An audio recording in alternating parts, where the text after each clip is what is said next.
fez e o que você tem. Você é um ser, você é alguém tão importante para Deus. Nada de ficar sofrendo angústia e dor neste seu complexo interior, dizendo às vezes que não é ninguém. Eu venho falar do valor que você tem. Eu venho falar do valor que você tem. Ele está em você, o Espírito Santo se move em você, até com gemidos inexprimíveis.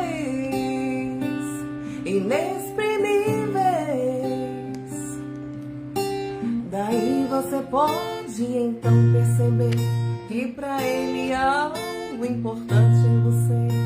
Por isso levante e cante, exalte ao Senhor. Você tem um valor, o Espírito Santo se move em você. Você tem um valor, o Espírito Santo se move em você. Você tem um valor, o Espírito Santo se move em você. Você tem um valor, o Espírito Santo se move em você.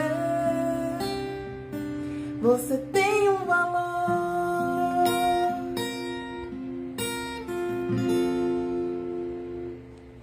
Aleluia! Glória a Deus! Estamos começando mais uma live. Hoje com o tema Você tem valor. Amém? Amém. Paz do Senhor. Mais uma vez estamos aqui. Falar um pouco sobre a palavra do Senhor. Expor, né, a palavra. Porque a palavra por si só tem vida, né? Amém. Então eu creio que nessa noite tem corações preparados para ouvir a palavra do Senhor. Amém. Amém.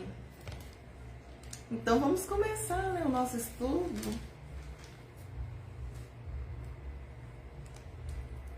Está lá no livro de Filemão. Pode ler, pastor? Filemão, né, capítulo 1.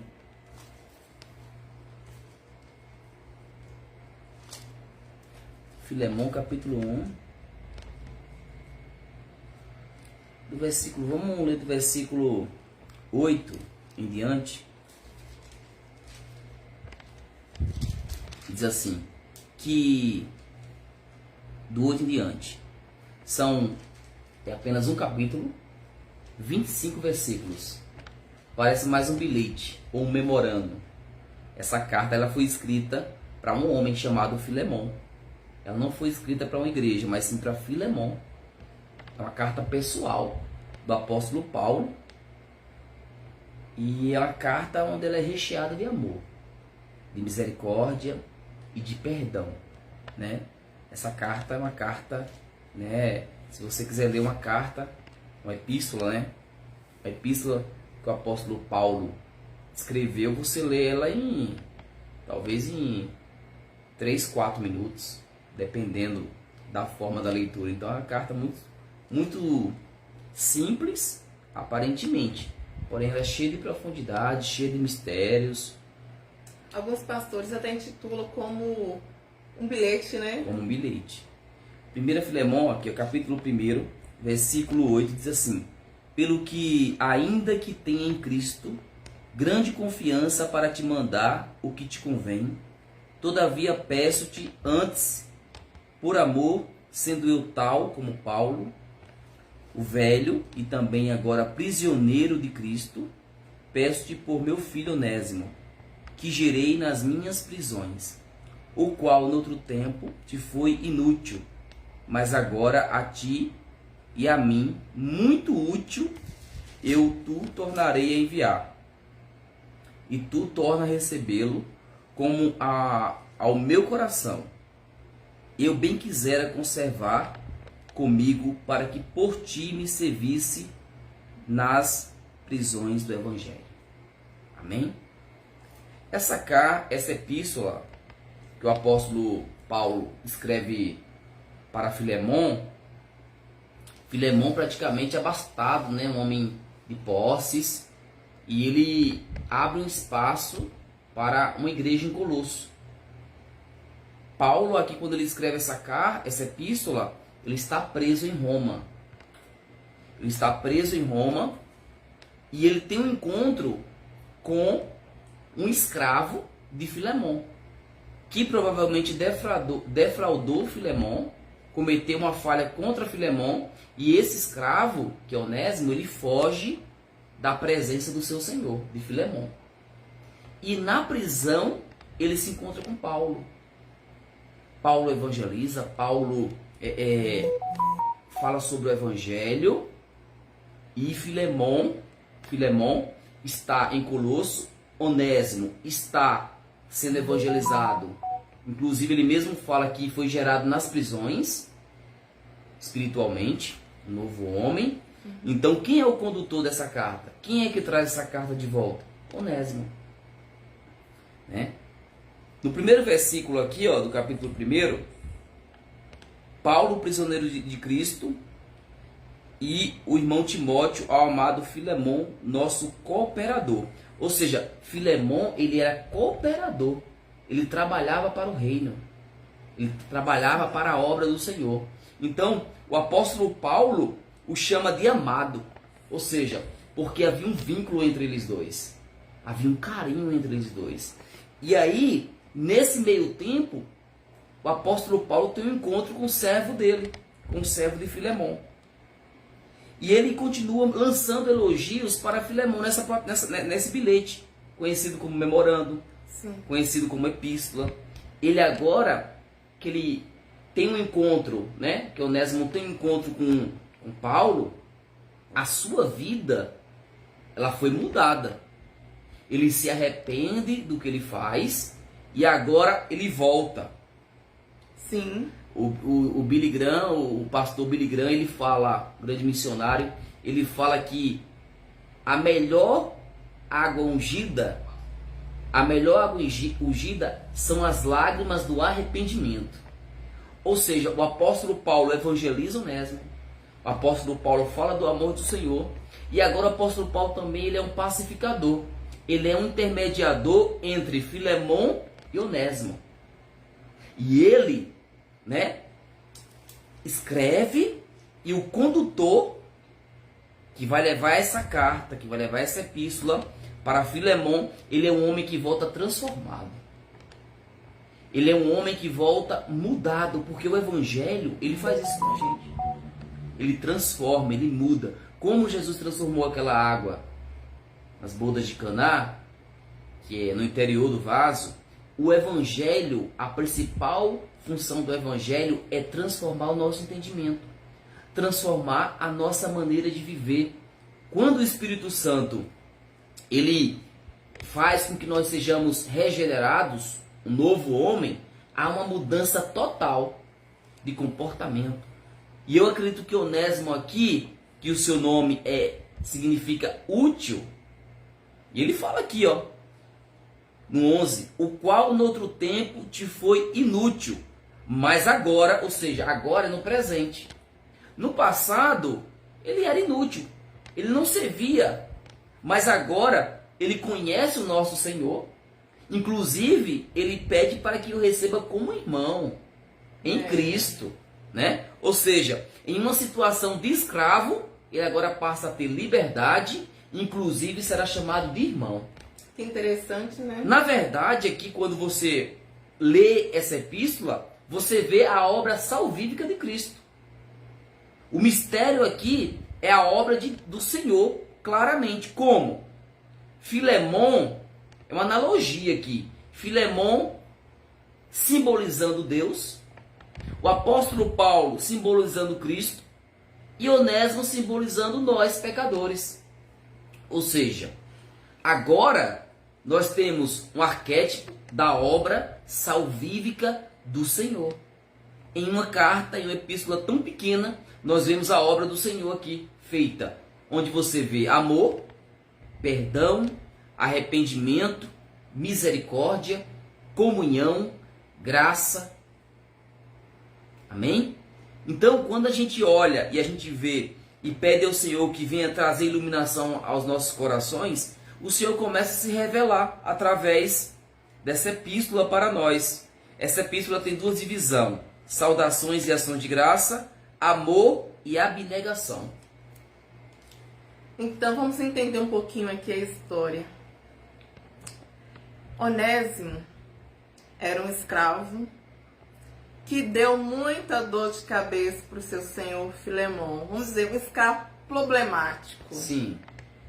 E aí ele sai, ele foge da casa do seu senhor e vai para Roma. Lá ele acaba sendo preso. E coincidentemente, ele acaba sendo preso na mesma prisão que Paulo. Ele tem um encontro com Paulo nessa prisão. Ele teve um encontro, né?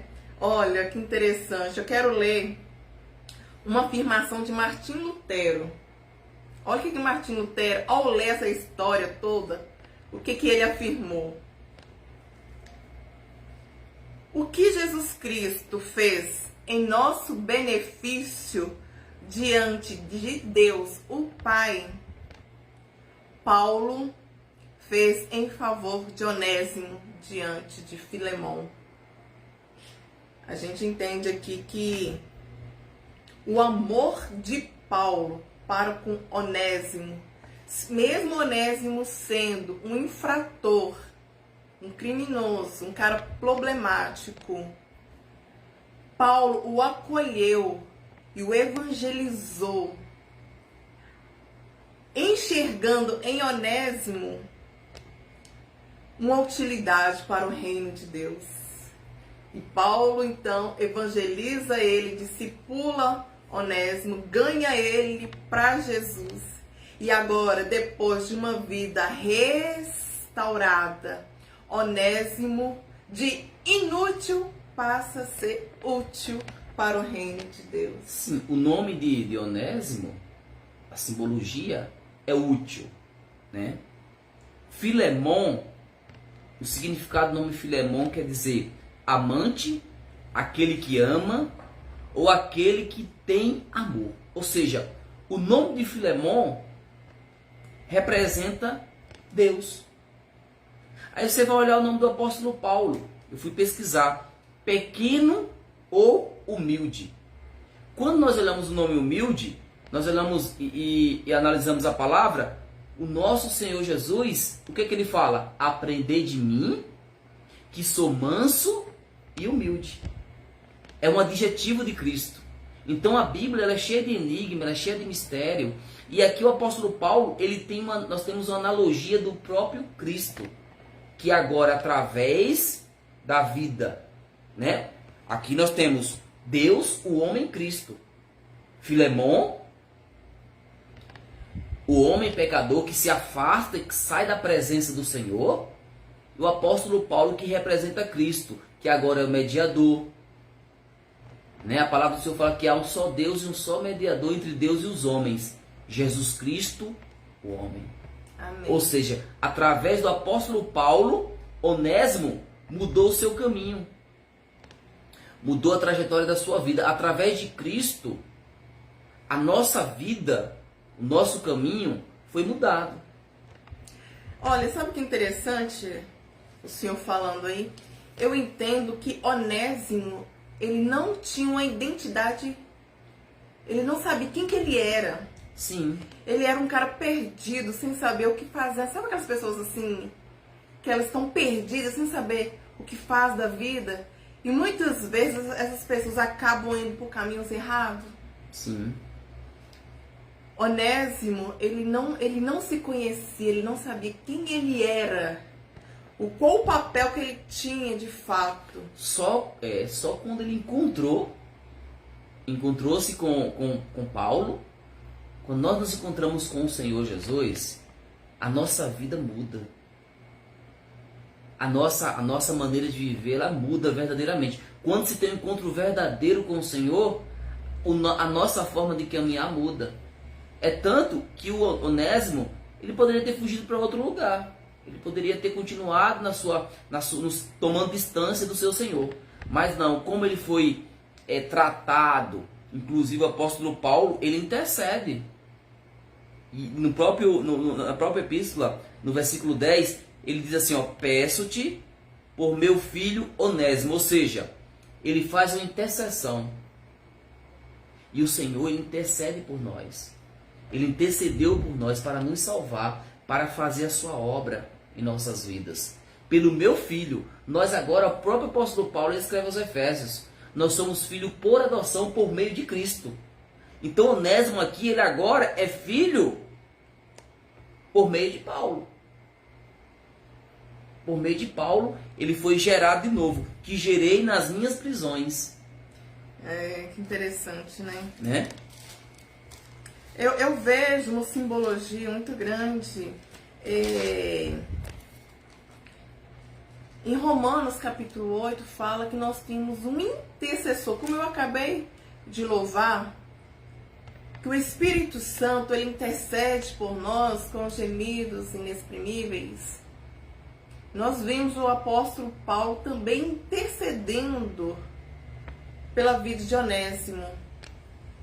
Como o Espírito Santo, ele intercede por nós junto ao Pai, Paulo agora está intercedendo pela vida de Onésimo, para que Onésimo agora possa ser salvo, ser transformado e ter utilidade no reino de Deus. E no capítulo 1, no verso 1, capítulo 8, fala, portanto, agora não há nenhuma condenação para os que estão em Cristo Jesus. Onésimo, ele sai, ele foge, e ele foge como um criminoso, mas quando ele volta, ele já volta como uma pessoa que não há mais nenhuma condenação ali na vida dele, né? Sim. Ele diz assim, ó, no 11, o qual noutro tempo te foi inútil, mas agora a ti e a mim. Ou seja, tanto para Filemon quanto para o apóstolo Paulo, ele diz, eu tornarei a enviar, tanto a ti e a mim, muito útil, eu tornarei a enviar, e tu torna a recebê-lo como ao meu coração. Essa palavra, ao meu coração, é como a mim mesmo. Ou seja, então eles tinham um laço de amor muito forte, Filemon e Paulo. Então recebe ele como recebe a mim, com beijo, com abraço, com banquete, porque agora ele não é mais escravo. Ele agora é como se fosse eu chegando na sua presença, Filemon. Inclusive o apóstolo Paulo, é ele quem ganha Filemon para Jesus. É ele que ganha Filemon para Jesus. Ele estabelece uma igreja lá em Colosso. Provavelmente, Filemon, ou ele era um presbítero, um dos dirigentes, porque tinha outras pessoas que trabalhavam na parte da direção dessa igreja. Então, essa palavra que ele fala, como você receber ao meu coração, está mostrando intimidade, está demonstrando amor, está demonstrando união, está demonstrando cumplicidade, confiança que Filemon iria receber Onésimo com todo carinho, como se fosse ele. Você imagina o apóstolo Paulo enviando o condutor daquela carta, um homem que defraudou, talvez naquela época Filemon estivesse esperando para encontrá-lo, talvez colocado alguém para procurá-lo, e tinha o pagamento por qualquer fuga, fugitivo, escravo, era a morte, pena de morte. Ou seja, para mim e para você, sem Cristo, era a morte eterna, né? Então aqui, quando eu leio Filemon, eu vejo totalmente o homem, Deus e Cristo, né? O pecado nos afasta do Senhor, né? Então, como ele defraudou, como ele pecou, ele se afasta.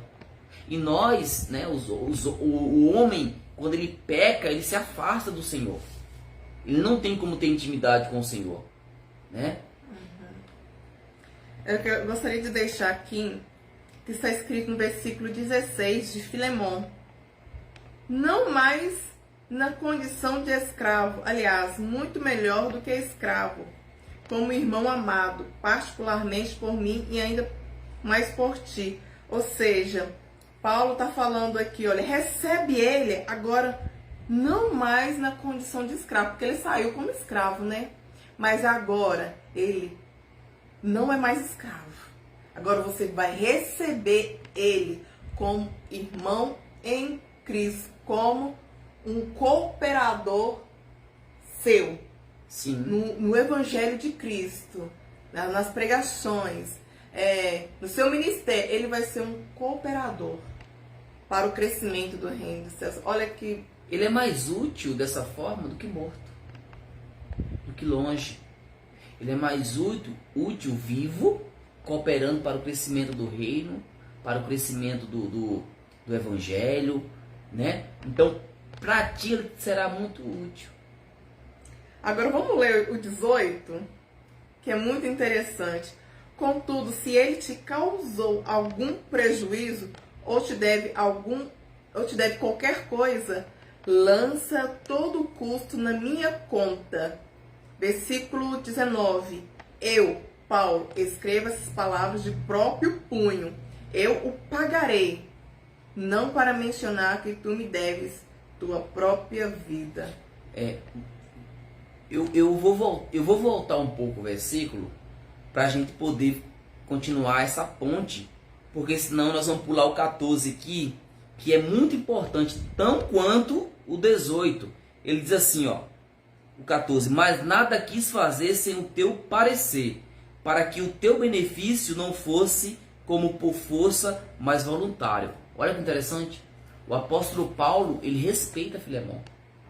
O apóstolo Paulo, ele mostra que o que Filemão fosse fazer fosse voluntário, nada forçado, nada como se fosse obrigatório. Ele lança para Filemão uma frase aqui, um versículo cheio de palavras de amor, de respeito, dizendo assim, ó, que você venha fazer voluntariamente, né? Aí você lê João 3,16, porque Deus amou o mundo de tal maneira que deu seu Filho unigênito. É voluntário. Não prestou, não vendeu, não. Voluntário, eu dou para salvar, para resgatar. Ele fala assim, ó, como por força, mas voluntário. Porque bem pode ser que eles se tenha separado de ti por algum tempo, para que o retivesses para sempre. Ou seja, esse para sempre aqui eu até sublinhei ele. Ou seja, nós que agora somos, né, temos essa ponte, Jesus ele morre por nós, e agora nós temos essa ponte de acesso. Jesus diz, eu sou o caminho, eu sou a verdade e eu sou a vida eterna. Só vive para sempre quem tem vida eterna. Amém. Só é imortal quem tem a vida eterna consigo. E, dando andamento, né, não já como servo, antes, mais do que servo, como irmão amado, particularmente de mim, e quanto mais de ti, assim na carne como no Senhor. Ou seja, é que nós falamos anteriormente. Agora, tem um laço aqui. Tem um laço familiar, né? Então, Jesus, ele é a porta. Ele diz, eu sou a porta. Se alguém entrar por mim, salvar-se-á. Sairá e encontrará pastagem. Quem entrar por essa porta, receberá a salvação, né? Ele diz, eu sou o bom pastor dá a sua vida pelas suas ovelhas. Amém. Eu sou o pão da vida. É isso? Mais à frente, que é onde a irmã Ciane leu aqui, e se te fez algum dano agora, ou te deve alguma coisa, põe isso na minha conta. Ou seja, o apóstolo Paulo, ele traz a responsabilidade também que se houver qualquer dívida, qualquer reparo, ele vai quitar. Ele vai depositar. Não é nada, não vai deixar nada pendente para não haver nenhum tipo de lacuna. Todo o trato será feito da melhor forma possível. Ele está dizendo assim, se te fez algum dano ou te deve alguma coisa, põe isso na minha conta. Eu, Paulo, de minha própria mão o escrevi. Ou seja, ele está dizendo que foi ele de próprio punho que escreveu essa epístola, dando credibilidade, dando legitimidade. Eu pagarei, para ti não dizer que, ainda mesmo a ti próprio, a mim te deves. Jesus, ele pagou um preço. E o preço que ele pagou foi um preço de sangue. O sangue representa a redenção, preço pago por um escravo. Ou seja, tem gente que pensa que a salvação é de graça, é de qualquer forma. Não. O Senhor pagou um preço caro. Ninguém poderia pagar essa dívida. Não havia ninguém. Porque teria que ser um cordeiro perfeito, sem pecado, sem mácula. E Jesus, ele morreu por mim e por você, para nos dar acesso novamente ao Pai. E ele pagou a nossa dívida. Ele pagou, né? Tá claramente aqui, Paulo fala, eu pagarei. Ou seja, o Senhor já pagou a nossa dívida. Amém. Na cruz.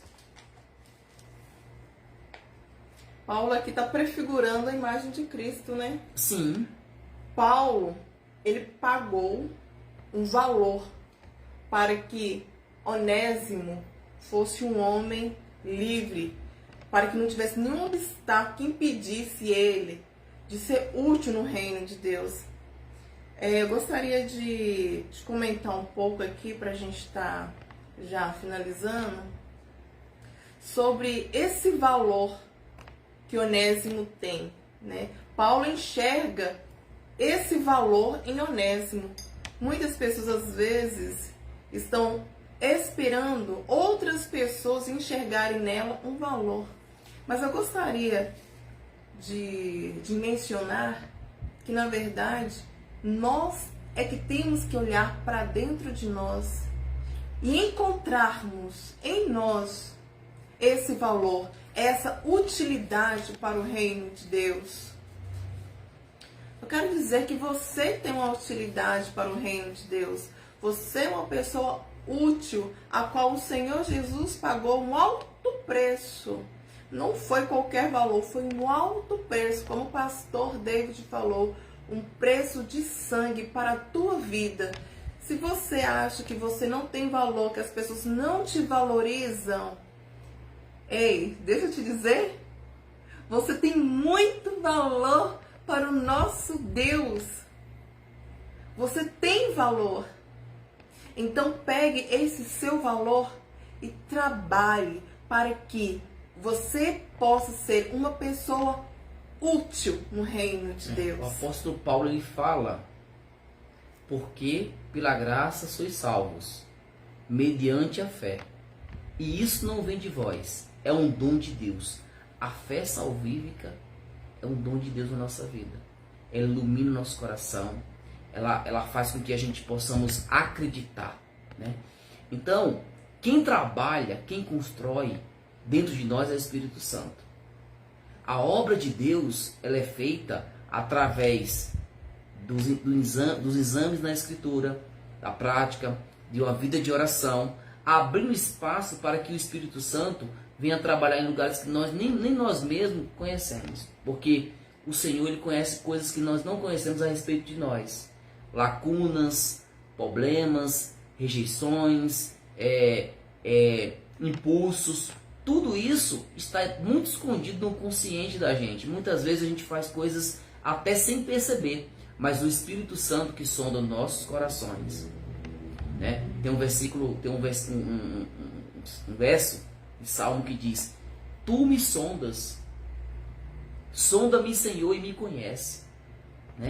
Então quem sonda, quem conhece, quem aprofunda e quem nos conhece perfeitamente como somos é o Espírito Santo. É o Senhor. É Ele que vai fazer essa transformação. O passo do homem é abrir o coração, recebendo a palavra e entregar a vida ao Senhor, para que o Espírito Santo venha fazer essa construção dentro do homem, né? A obra de Deus é essa, João 6,29. Que te conheçam, que reconheçam a ti como Deus único e verdadeiro e a teu Filho a quem enviaste.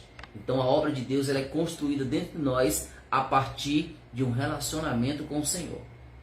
E o Evangelho nos obriga a perdoar, tá?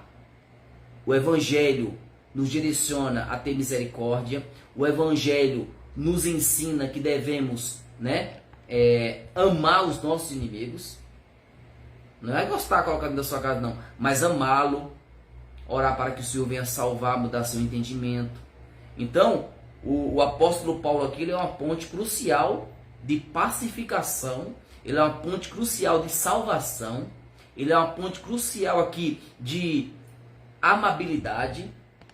Ele é uma ponte crucial aqui de relacionamento. Nós temos que ser pontes de relacionamentos, não abismos de relacionamentos. Tem pessoas que abismam, né? Que nós possamos ser pontes para bons relacionamentos, pacificadores. Que nós possamos plantar a paz, levar o Evangelho, trazer comunhão. Essas são as minhas últimas palavras, mas eu creio que essa palavra ela chegou aos corações, né? Palavra muito simples, muito direcionada, mas leia essa epístola. Ah, mas eu nunca li nenhum livro da Bíblia, nenhuma carta, nenhum Evangelho. Você vai ler essa epístola, menos de 20 minutos você consegue ler ela.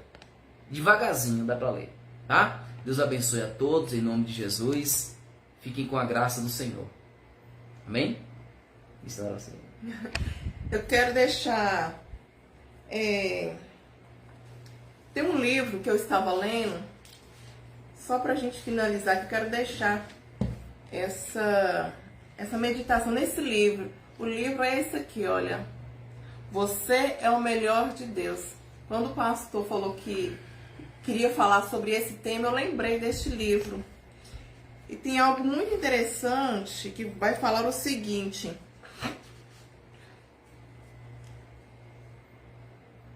Foi dito a um negro no sul dos Estados Unidos que ele deveria aceitar a sua inferioridade e conviver com ela. No entanto, ele indagou: como posso ser inferior sendo filho de Deus? Novamente eu digo, você não é uma pessoa sem valor, você é uma pessoa com valor. A partir do momento que você encontrar esse seu valor dentro de você, você vai ver o quanto a sua vida vai mudar totalmente. Acredite em Deus, acredite que o Espírito Santo pode transformar a sua vida. Sozinho nós não conseguimos. Onésimo, ele teve a ajuda de Paulo, ele teve a ajuda do Espírito Santo, ele teve a ajuda das Escrituras. E o Senhor está contigo. Você tem valor para o Senhor. Nós queremos agradecer a todos que estão entrando aí na live, que participaram. Compartilhe esse vídeo para um amigo, para um vizinho, para uma pessoa da sua família que necessita dessa palavra, porque a palavra de Deus, ela tem poder de transformar as nossas vidas. Que você seja bênção, um canal de Deus nessa terra, levando a mensagem do Evangelho. Deus abençoa. Amém. Em nome de Jesus. Paz do Senhor.